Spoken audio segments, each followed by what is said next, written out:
Dzień dobry. Nazywam się Agnieszka Wasilewska i reprezentuję sekcję zarządzania danymi badawczymi i otwartej nauki Biblioteki Uniwersytetu Gdańskiego. W tym krótkim filmie postaram się podpowiedzieć Państwu, jak wypełnić plan zarządzania danymi badawczymi zgodnie z wymogami Narodowego Centrum Nauki. Zanim przystąpimy do omawiania poszczególnych punktów planu, zacznijmy od zdefiniowania, czym są dane badawcze, bo bardzo często jest to niejasne. Tutaj będziemy posługiwać się szeroką definicją, która każe rozumieć dane jako wszystkie materiały, zarówno wytworzone w trakcie badań, jak i gromadzone, czyli dane istniejące, wykorzystane powtórnie, na przykład materiały archiwalne czy teksty źródłowe, z których korzystają Państwo w badaniach. Plan zarządzania danymi badawczymi jest bardzo często postrzegany przez naukowców jako kolejna zbędna formalność. Bardzo często naukowcy pytają o gotowe odpowiedzi, które mogliby wkleić do swojego planu i, mówiąc kolokwialnie, mieć go z głowy. Bardzo chciałabym, żeby najważniejszą rzeczą, jaką Państwo zapamiętają i wyniosą z tego filmu, jest to, że plan powinien odzwierciedlać konkretne badania, powinien pokazywać, co się będzie działo z danymi w trakcie badań i osoba czytająca plan powinna dzięki niemu rozumieć, na czym polegają badania. Sam proces planowania jest bardzo ważny, ponieważ pozwala uniknąć błędów czy chociażby utraty danych. Zanim przystąpimy do wypełniania planu, już na wstępie należy zadać sobie pytania, które widać na slajdzie. Są to w zasadzie pytania, od których zaczyna się planowanie badań, to znaczy, czy posiadamy w jednostce odpowiednią infrastrukturę do przechowywania danych, czy badania wymagają specjalnych zezwoleń, czy będziemy przetwarzać dane osobowe, jaki będzie podział ról i obowiązków. Cały plan układa się wokół zasady FAIR.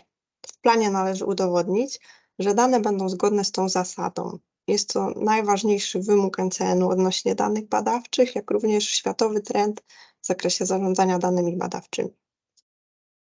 Cóż to takiego? Jest to akronim 4 angielskich słów określających cechy dobrych danych. Dane powinny być odnajdywalne, nie tylko dla ludzi, ale i dla algorytmów, dostępne, interoperacyjne, czyli możliwe do przetworzenia przez maszyny i możliwe do ponownego użycia. Przechodzimy do pierwszych punktów planu, które dotyczą sposobu pozyskiwania i opracowania danych. Musimy zastanowić się na początku, czy będziemy zbierać nowe dane, jeśli tak, to za pomocą czego, czyli jakie będą to narzędzia, aparatura czy metodologia, czy wykorzystamy już istniejące dane, jeśli tak, to z jakich źródeł i na jakich zasadach możemy z nich korzystać. Tutaj mała uwaga, na pytania odpowiadamy konkretnie i zwięźle. Z tego punktu powinno jasno wynikać, na czym polegają badania, to znaczy, krótko mówiąc, co zbieramy i za pomocą czego.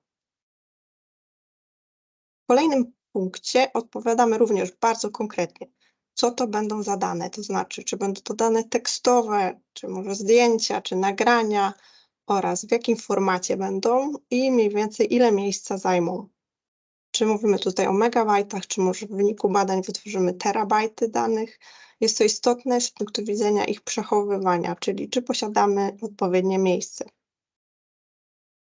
Jeśli chodzi o formaty, to zalecane jest stosowanie formatów otwartych, niezastrzeżonych, żeby zapewnić wspomnianą przeze mnie wcześniej interoperacyjność. Drugi punkt dotyczy opisu. Jest to fundamentalna kwestia. Tylko odpowiednio opisane dane mogą być zrozumiałe dla innych. Danym musi towarzyszyć rzetelna dokumentacja od początku zbierania i wytwarzania danych. Musimy odpowiednio opisywać ten proces, jak powstały, cały kontekst. Odpowiedni opis powinien zawierać informacje o tym, jak dane zostały zebrane, zanalizowane, przygotowane lub zdigitalizowane i powinien być tworzony na bieżąco. Już w momencie zbierania danych powinniśmy zadbać o odpowiednie opisywanie plików, o relacje pomiędzy plikami a folderami w odpowiedniej logicznej strukturze, żeby nie pogubić się, tak jak tu określiłam, w cyfrowym bałaganie na własnym komputerze. W nazywaniu plików istotne jest przede wszystkim to, po czym później chcemy posortować zawartość. Na przykład jeśli po dacie zebrania, to ważny jest format zapisu tej daty. Kolejna ważna kwestia, zwłaszcza w kontekście zasady FAIR, to metadane, czyli dane o danych.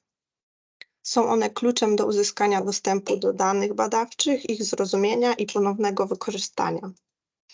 Stosuje się standardy metadanych, aby były zrozumiałe dla maszyn. Takie dane posiadają stałą strukturę opisu o wyraźnie zdefiniowanych polach, dzięki czemu opis jest zrozumiały zarówno dla ludzi, jak i dla algorytmów.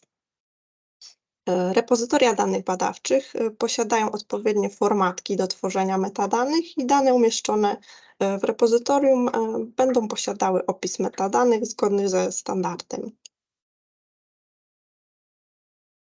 Plan powinien pokazywać na zewnątrz, że badania prowadzone są rzetelnie. W tym punkcie należy udowodnić tą rzetelność, to znaczy, jak będziemy kontrolować jakość danych, ich przydatność, dokładność, kompletność, spójność itd.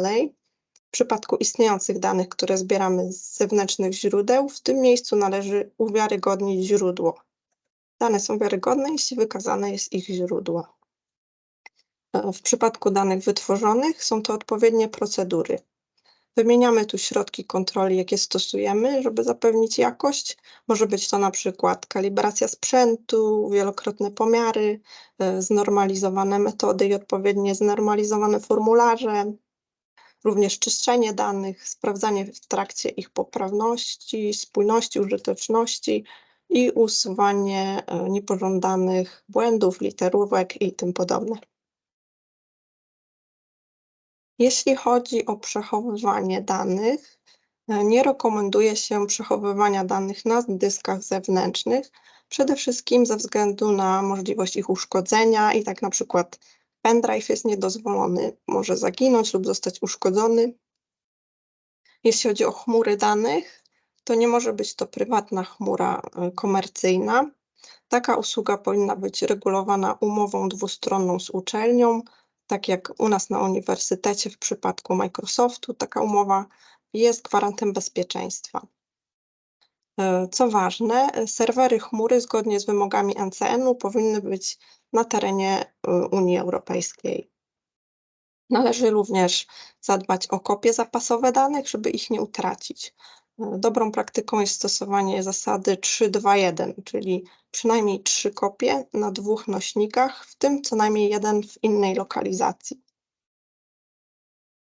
W kwestiach bezpieczeństwa powinniśmy zapewnić w planie, że nasze dane będą odpowiednio przechowywane i że przewidujemy wszelkie ryzyka związane z możliwością ich utraty, zarówno na poziomie fizycznym, czyli zabezpieczenie przed ewentualnym zniszczeniem, uszkodzeniem nośników, także musi być zapewniona ochrona cyfrowa. Komputery powinny posiadać antywirus, firewall i powinny być chronione hasłem.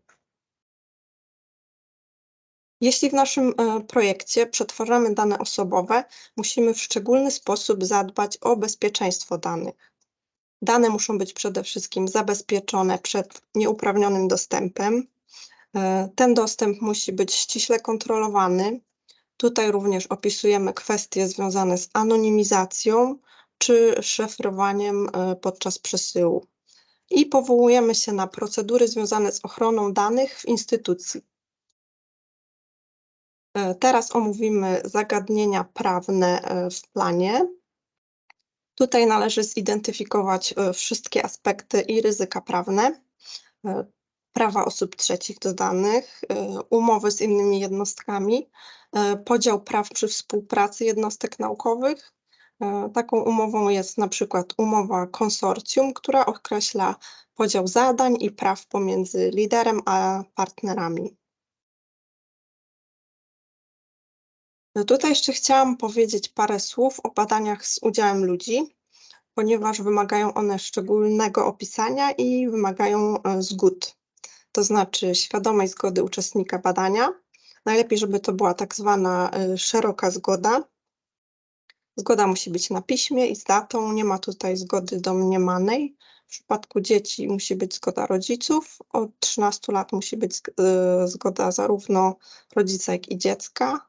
Dobrze jest tutaj widziane, żeby mieć opinię komisji etycznej przy takich badaniach, a w przypadku eksperymentu medycznego potrzebna jest zgoda komisji bioetycznej. Dane powinny być tak otwarte, jak to możliwe i tak zamknięte, jak to konieczne. Jest to jeden z atrybutów zasady FAIR. Wielu naukowców ma obawy przed udostępnianiem danych, żeby ktoś nie przychwycił tych danych i nie uprzedził ich publikacji. Nasz grantodawca nie wymaga, żeby udostępniali Państwo wszystko i żeby udostępniać dane, zanim powstanie publikacja. Są również sytuacje, kiedy nie można danych udostępnić, na przykład z przyczyn prawnych. Wszelkie ograniczenia w udostępnianiu i ewentualne embargo również należy uargumentować i opisać w planie. Zanim przystąpimy do udostępniania danych, należy zastanowić się, które dane będziemy udostępniać, a które tylko archiwizować.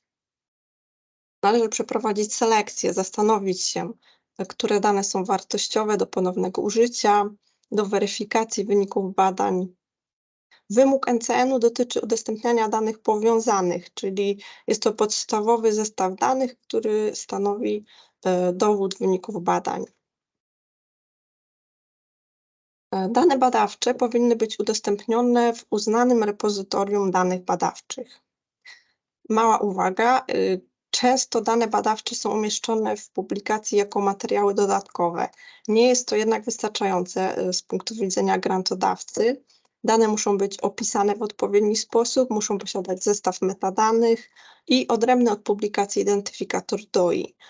Muszą być również cytowalne niezależnie od publikacji. Dlatego konieczne jest udostępnianie właśnie danych w repozytorium, ponieważ tylko tak można zagwarantować wszystkie te funkcjonalności. Najlepiej ze względu na wpływ naukowy, żeby to było repozytorium dziedzinowe. NCN zaleca, żeby takie repozytorium posiadało certyfikat.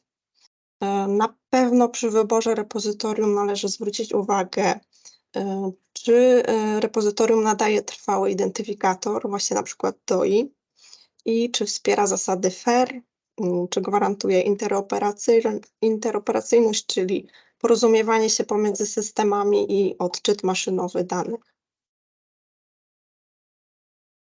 Na koniec w planie opisuje się podział odpowiedzialności i zadań w projekcie.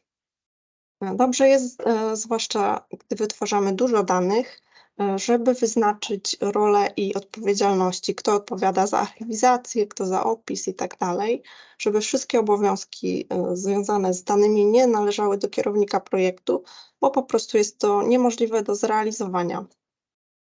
Na każdym etapie zachęcamy do kontaktu z Data Stewardem i oczywiście polecamy konsultacje z naszą sekcją.